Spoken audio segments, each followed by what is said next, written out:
Fala pessoal, tudo certo? Vamos lá dar sequência então nos nossos exercícios de fixação dos conteúdos, né? De nome de variável, funções built-in.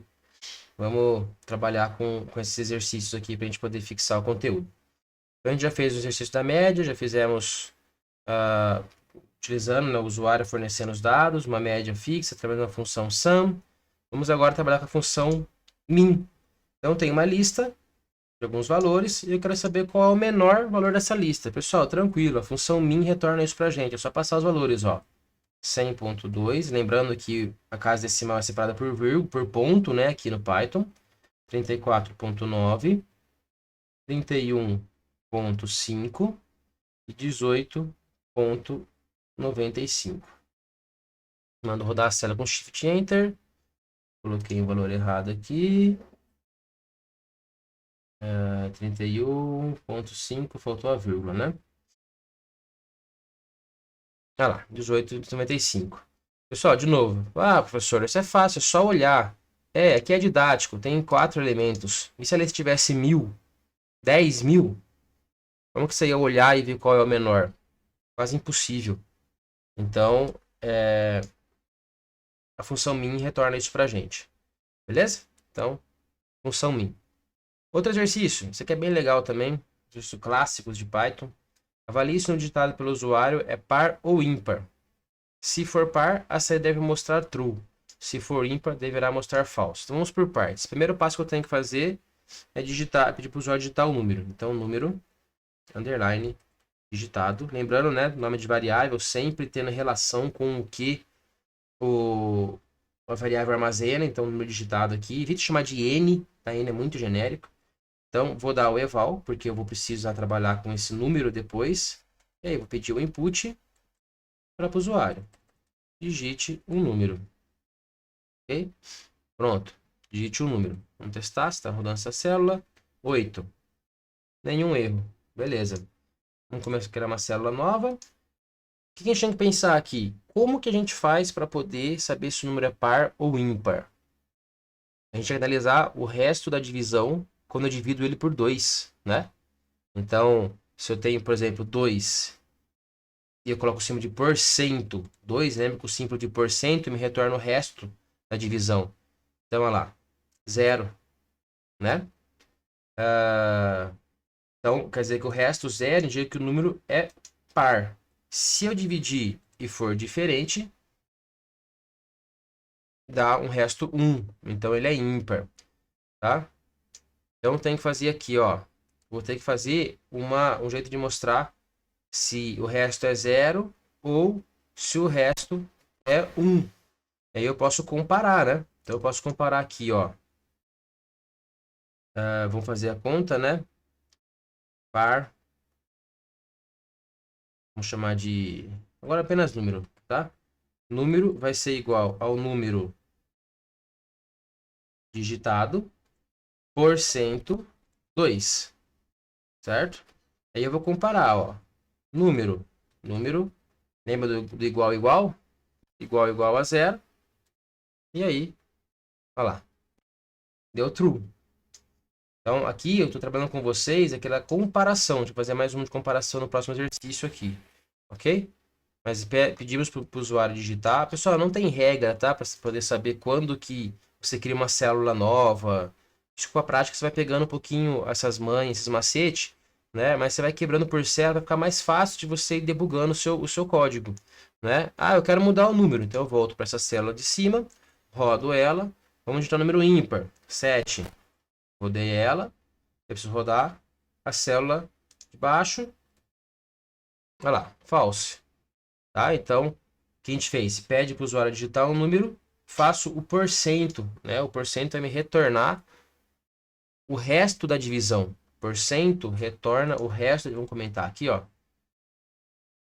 O símbolo de porcento retorna o resto da divisão. E para saber se o número é par ou se o número é ímpar, tem que analisar o resto da divisão, né? Então, tá aqui. Se o resto for igual a 0, quer dizer que o número é par, retorna o true. Se for diferente, isso aqui vai dar uma comparação falsa, ele retorna como falso.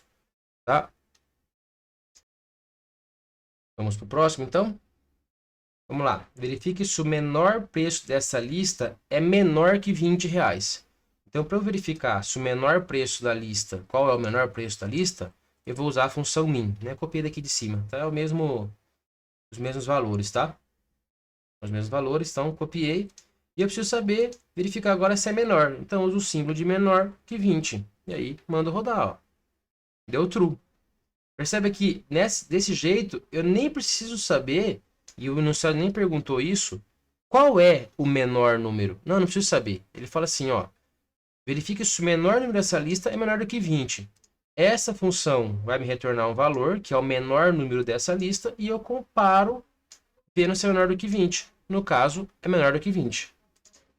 Então, eu consigo trabalhar, né, e ver a resposta. Se eu colocar aqui, por exemplo, vamos colocar um número menor aqui, vou colocar 15. O menor número dessa lista é menor do que 15? Falso, ó, tá? Então, é assim que a gente trabalha com comparação, né, de números. Beleza? E nosso último exercício aqui, um exercício bem legal também. Conversor de temperatura. O usuário vai fornecer a temperatura em graus Celsius e a gente vai converter para graus Fahrenheit. Vamos lá ver como é que a gente faz isso? Então, vamos lá. Pessoal, o usuário vai digitar a temperatura em graus Fahrenheit. Né, lá. Faça o programa que converte a temperatura em graus Fahrenheit fornecida pelo usuário e vai converter para graus Celsius. Né? E a equaçãozinha está aqui, ó. Então, a primeira coisa que eu vou fazer, vou criar uma variável chamada de Celsius.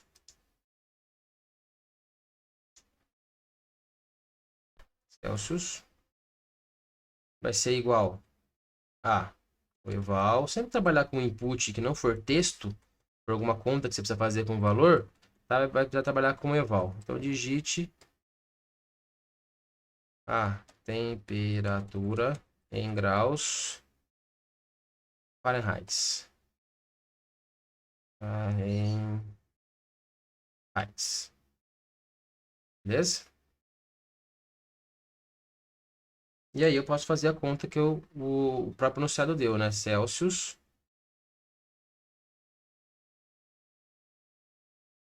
Na verdade, aqui é Fahrenheit, né? A variável é em Fahrenheit. Fahrenheit. Tá? Então, a temperatura em Fahrenheit, aí Celsius vai ser, não esqueça do jogo de parênteses, para evitar problema. 5 dividido por 9 vezes, que é da física, né, pessoal? Vezes a temperatura em Fahrenheit menos 32. E aí eu posso dar um print usando a mesma estrutura, ó, o F, e abre as aspas, a temperatura em graus Celsius é 2 pontos, e aí entre chaves eu coloco os Celsius, que é que a gente acabou de calcular. Celsius. Ele aparece sozinho, tá? Esse ajuda a gente a digitar, né? O pop que apareceu. E aí, vamos lá. Vamos colocar aqui 50, por exemplo. Temperatura em Celsius é 10 graus Celsius, tá? A gente pode colocar uma função que a gente saiba, que é um pouco mais simples. Colocar 32, por exemplo, ó. 32 menos 32 vai dar 0. Então, 32 graus Fahrenheit tem que ser 0 graus Celsius. Olha lá, 0 graus Celsius. Ok, pessoal? Esse foi nosso exercício, então. Próxima aula, vamos começar a ver um pouquinho de estruturas também já. E ver estruturas condicionais e de repetição. Ok? Então, quase acabando esse módulo introdutório. Já vamos partir logo para o nosso primeiro projeto prático. E vamos também instalar o Jupyter Notebook nos sistemas operacionais. Ok? Vejo vocês lá. Abraço.